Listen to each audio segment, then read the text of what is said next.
Good evening, everybody. My name is Bharat, and we were earlier discussing the economics current affair for the prelims 2025.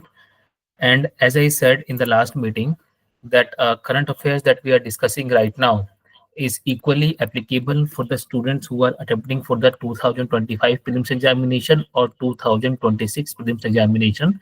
The reason is that UPSC is asking the current affair for the past nearly 1.5 years. So the people who are attempting for the prelims 2025, they should also be actively learning from these particular sessions.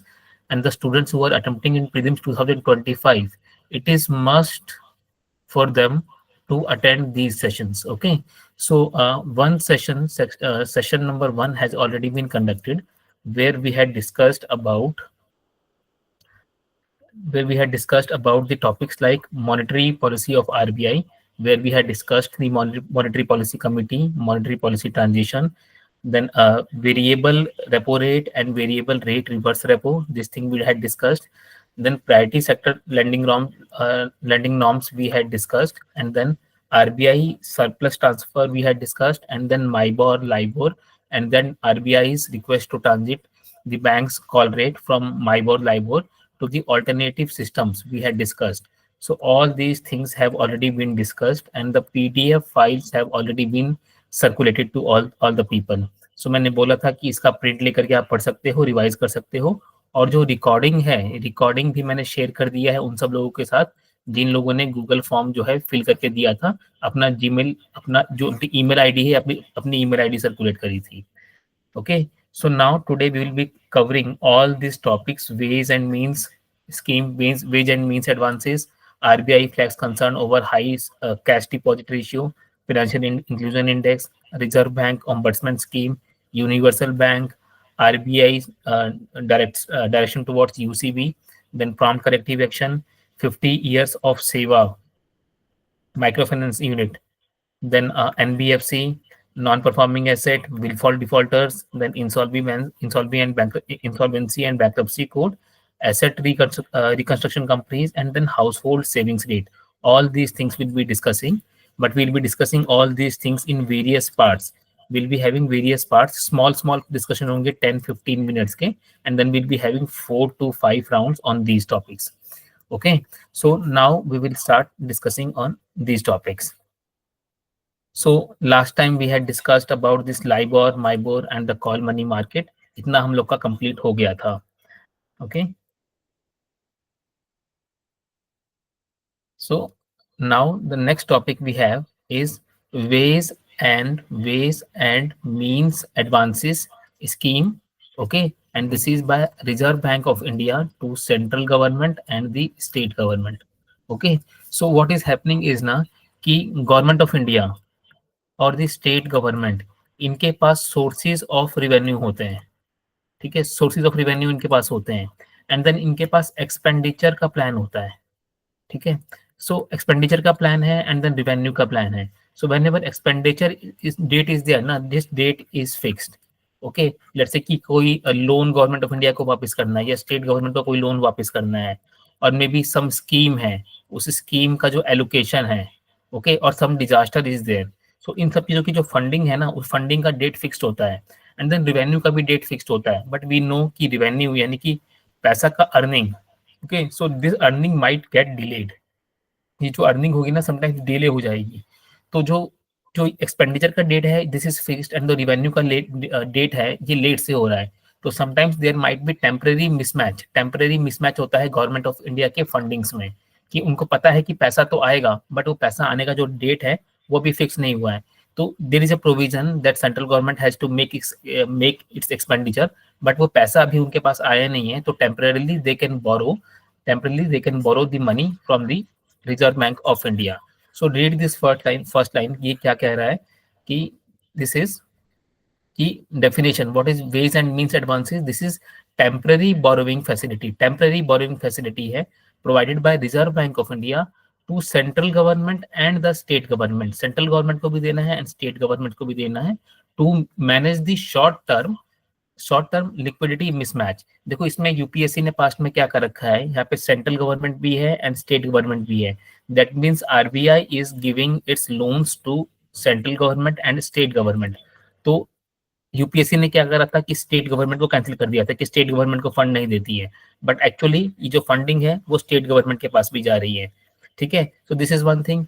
Secondly it is short term, ठीक है, ये short term के लिए है, that is long term नहीं है। Long term कितना होता है, 1 year, but ways and means advances कितने टाइम के लिए होता है, this is only for 90 days, that is 3 months। Okay, so इसके बारे में और जान लेते हैं। So it was introduced in 1997, ठीक है, and the return that if RBI is giving money to the central government and or the state government, that state government or the central government has to return that money within the 90 days or 3 months maximum period। Okay, then अगर central government या फिर state government bank से RBI से पैसा ले रहा है तो उनको इंटरेस्ट भी देना पड़ेगा। तो इंटरेस्ट जो रेट होता है ना वो रेपो रेट के बराबर होता है, ठीक है, so keep this thing in mind. So one is, it is start कब हुआ था, ये 1997 में स्टार्ट हुआ था। इसका जो टोटल रिटर्न पीरियड है दैट इज 90 days और 3 months, and then interest rate जो चार्ज हो रहा है that interest rate is maximum rate of repo rate के बराबर है। So these 3 factual information you should be keeping in your mind, ठीक है, this is one thing. Secondly जो WMA है, वेज एंड मीन्स एडवांसेस, इसके 2 टाइप्स होते हैं, देयर आर 2 टाइप्स ऑफ इट। One is normal WMA and second is special WMA, यानी कि normal ways and means advances and second is special ways and means advances. तो इसमें क्या होता है नॉर्मल वाले में कि जो लिमिट होगा ना कि कितना पैसा आरबीआई जो है स्टेट गवर्नमेंट को या फिर सेंट्रल गवर्नमेंट को देगी, that limit is already pre determined, पहले से फिक्स्ड होता है, ठीक है। एंड वंस एक बार जो नॉर्मल का जो अमाउंट है, इस अमाउंट इज क्रॉस्ड, इतना को अगर क्रॉस कर देगी ना, देन द स्टेट गवर्नमेंट और the central government has to move to the facility of special WMO, ठीक है, इसको हम लोग ओवरड्राफ्ट फैसिलिटी भी बोलते हैं। एंड इसके लिए जो है ना गवर्नमेंट की जो सिक्योरिटीज होती है, these have to be kept at RBI, ठीक है, आरबीआई के पास ये रखना पड़ता है, ठीक है। तो these are the 2 types, normal WMA and the special WMA। now what are the features of WMA के features क्या क्या होते हैं?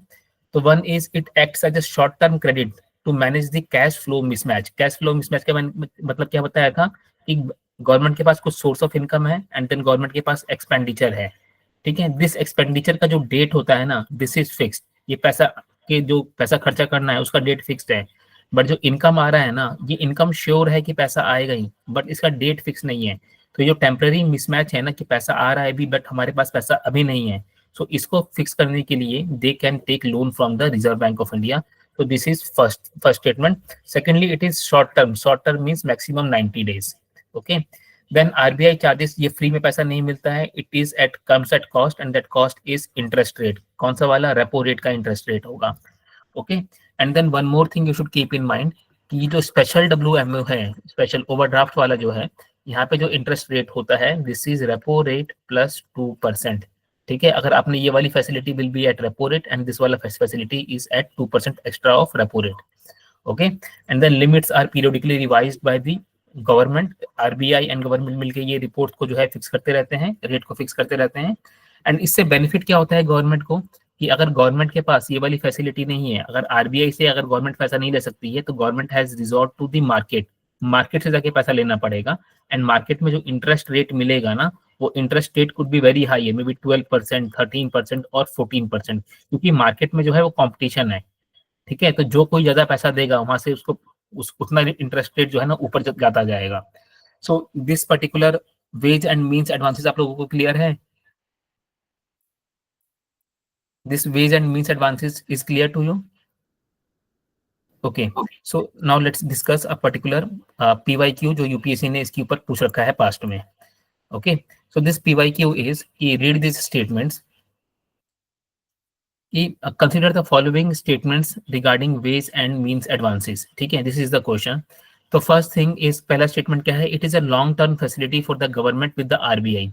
तो लॉन्ग टर्म नहीं है, this is short term, this is 90 days only and 90 days is coming under the short term facility. So statement number 1 is wrong. Second is the facility is exclusive to the union government, नहीं ऐसा नहीं है, this is for central government as well as the union government, दोनों के लिए है ये चीज। Then third is RBI charges interest rate equal to repo rate on loans given under the WMO. This is perfectly right. ठीक है, जो normal वाला हमारा यहाँ पर होता है, यहाँ पे जो इंटरेस्ट रेट होता है, this is what equal to repo rate. But अगर हम स्पेशल के ऊपर जाए तो स्पेशल में जो रेट ऑफ इंटरेस्ट हो जाएगा रेपो रेट प्लस 2% के आसपास हो जाएगा।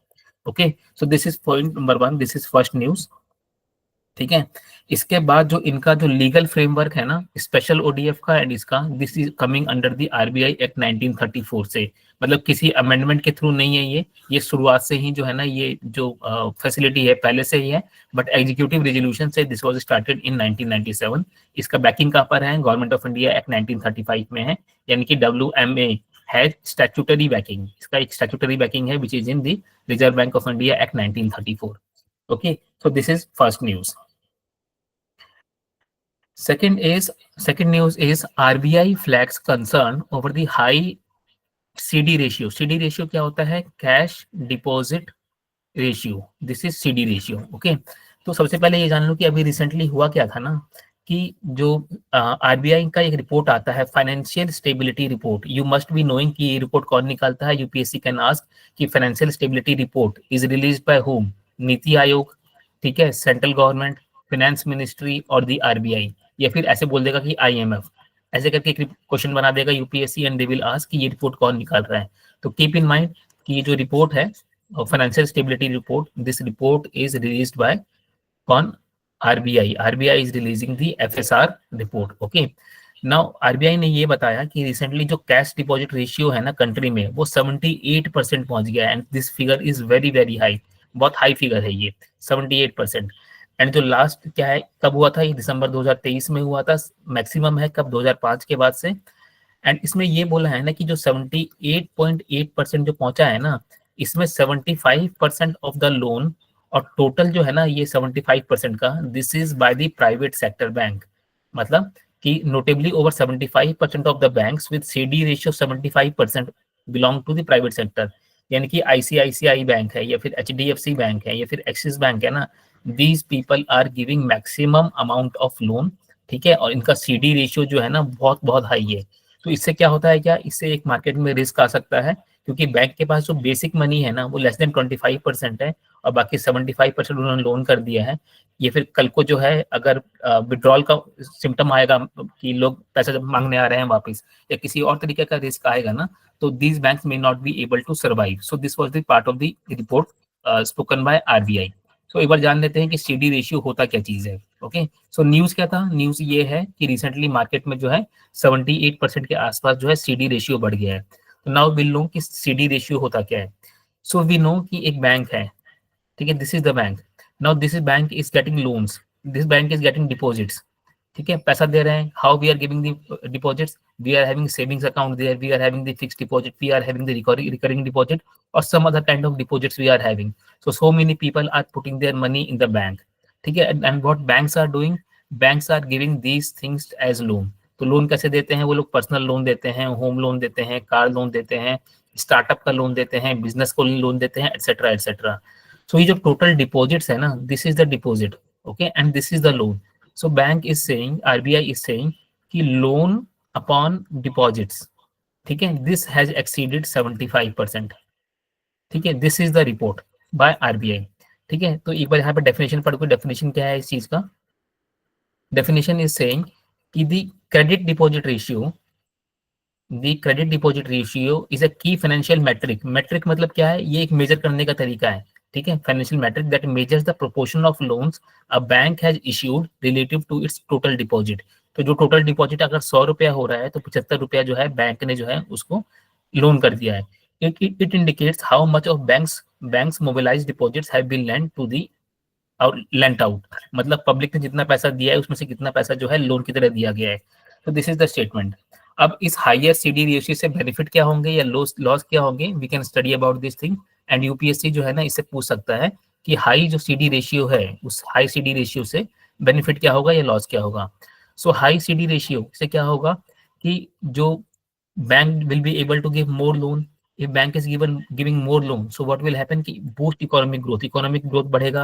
क्यों, if loans are more, then people, two things will happen, people's purchasing power will increase, as also more investment will be done, if more investment is done, then more real estate business will be done, then more cars will be produced, more startups will be there, ultimately more production will be there, production ज़्यादा होगा, and people's purchasing power will be increasing. So what will happen, people will be able to purchase more goods.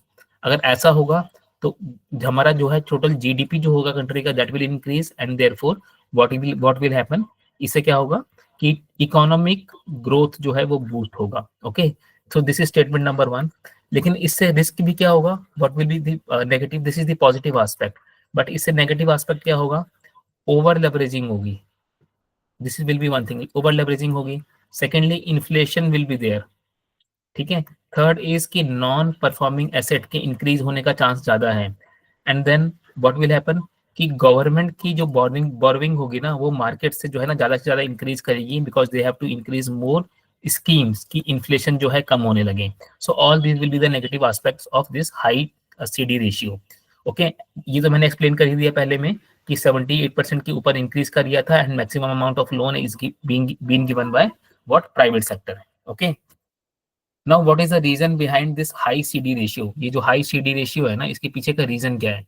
Okay, so one is कि हम देख रहे हैं आज की तारीख में कि प्राइम मिनिस्टर ऑफ इंडिया जो है, he is asking about more and more what thing, make in India की बात करते हैं वो. So make in India is there, so इसके लिए more loans are required, businesses will required more loan, make in India होगा. Then domestic production की बात चल रही है. Then people are, retail borrowing ज्यादा है, बिजनेस को ज्यादा लोन चाहिए, MSME sector is there. Okay, and then from one more thing is कि ना, एक रिपोर्ट है, this is a recent report where आप देखोगे ना, तो कंट्री में earlier people were saving the money more, पैसे को जो है ना वो अपने अकाउंट में, सेविंग्स अकाउंट में, they use to keep this money as saving deposit में रखेंगे, 40,000, 50,000, 1 lakh, 5 lakh etcetera. But now people are moving from savings to investment की तरफ जा रहे हैं. And this investment what they are doing in the form of mutual fund और purchasing bonds. Okay, और investing more in the startup और doing business etcetera. तो जब ये सारी चीजें होगी ना, तो people will require more and more, क्योंकि if you are putting money in the savings account, so at that time you don't need the loan. आपका जो भी सैलरी है, जो आपका वेल्थ है, जो इनकम है, you will be keeping that in the savings account. But अगर आप इन्वेस्टमेंट करोगे ना, so for that thing you need the loan thing. Okay, so these are the reasons कि वन इज की मेक इन इंडिया हो गया, businesses हो गए, एमएसएमई हो गया, स्टार्टअप हो गया, etcetera. And there is a general shift from savings to the investment thing. Okay, so I hope ये समझ आया होगा आप लोगों को. Now there is a particular question asked by UPSC on this thing. So the question is कि with reference to the credit deposit ratio. ठीक है, क्रेडिट डिपॉजिट रेशियो क्या बताया था मैंने, क्रेडिट डिपॉजिट रेशियो क्या होता है, total loan upon the total deposits that the bank has. Okay, so the statement is it indicates how much of bank's core funds are being used for lending. This is statement number 1. Second is a higher credit deposit ratio may prevent banks from reducing deposit rates despite a rate cut from the central bank. Okay, see this is statement number 1 and this is statement number 2. ठीक है, सो अगर student community में कोई इस चीज का answer देना चाहेगा ना, तो प्लीज वेलकम. इसका आंसर क्या होगा ये बताइए आप. एनीबडी, विघ्नेश, हर्षिनी, कृतिका, ईशा, आदित्य, एनीबडी, इसका आंसर कोई अगर आप गैस कर पा रहे हैं तो.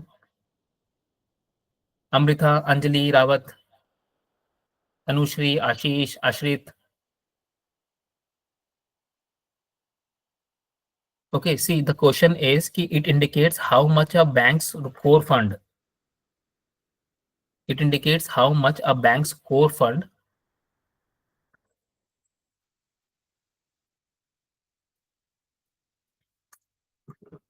funds are being used for lending. This statement is correct. This statement is correct, क्योंकि अगर बैंक्स के पास जितना भी फंड है ना, लेट्स से कि this is the fund of bank, और अगर 75% अगर आप इसके अंदर से जो है ना लोन में दे रहे हो, 75% अगर आप लोन में दे रहे हो, तो दैट मीन्स ये है कि आपका CRR है, SLR है. ठीक है, this is mandatory statutory requirement की, जो आपको इतना रखना ही पड़ेगा, इसके पास आपके पास रिजर्व रखना ही पड़ेगा. इसके बाद जो फंड बचता है ना, उसमें से some fund banks keep to itself, and then उसके बाद जितना फंड होता है ना, उसको लोन में देती है. लेकिन अगर CRR SLR के बाद भी अगर 75% अगर आप लोन दे रहे हो ना, दैट मीन्स कि आप अपने कोर फंड्स को यूज कर रहे हो. So this statement is correct, it indicates how much of a bank's core funds are being used for lending, because lending जो है ना बहुत रैम्पेंट, बहुत ज्यादा लैंडिंग हो रही है कंट्री में. So this statement is correct.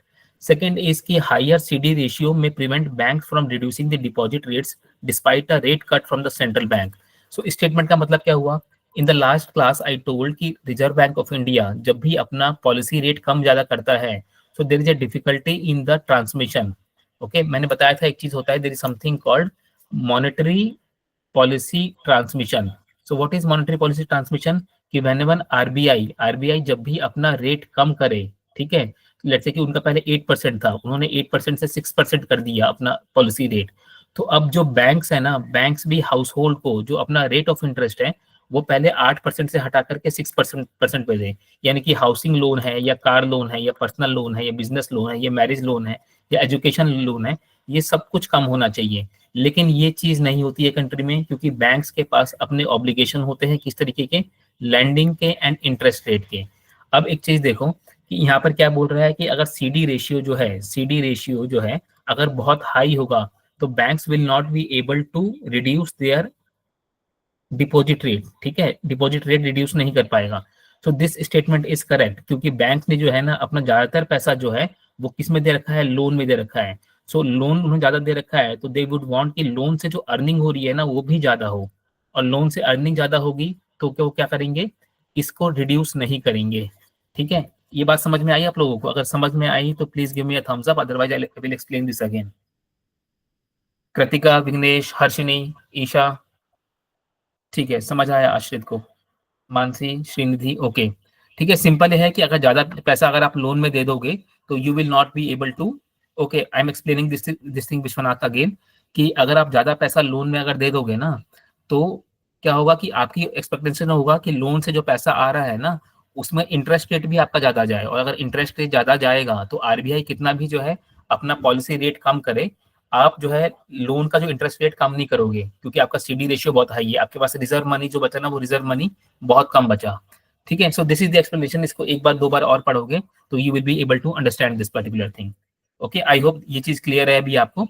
So now what we will do कि ये दो टॉपिक्स हो गए हमारे, will take a break of 2-3 minutes and then will come back again, and इसके बाद से जो है जो नेक्स्ट टॉपिक है हमारा फाइनेंशियल इंक्लूजन इंडेक्स या फिर कुछ और विल बी डिस्कसिंग।